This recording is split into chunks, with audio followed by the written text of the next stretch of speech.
بسم اللہ الرحمن الرحیم۔ نبی کریم صلی اللہ علیہ وسلم کی زوجہ محترمہ حضرت عائشہ رضی اللہ تعالیٰ عنہ فرماتی ہیں کہ جب رسول اللہ صلی اللہ علیہ وسلم کو اللہ کی طرف سے اپنی بیویوں کو اختیار دینے کا حکم ہوا تو آپ سب سے پہلے میرے پاس تشریف لائے اور فرمایا، میں تجھ سے ایک بات کرتا ہوں، جواب دینے میں جلدی کی کوئی ضرورت نہیں، بے شک اپنے والدین سے مشورہ کر لینا۔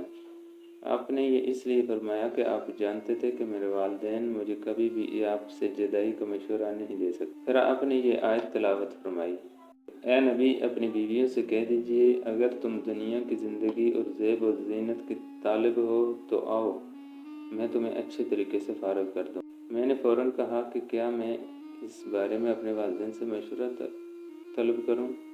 میں تو ہر حال میں اللہ اور اس کے رسول اور آخرت ہی کی طلبگار ہوں۔ پھر دیگر ازواج مطہرات نے بھی اسی طرح کہا جس طرح میں نے کہا تھا۔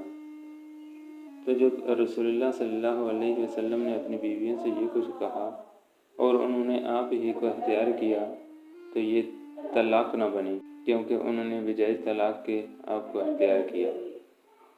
سنن نسائی حدیث نمبر 3469۔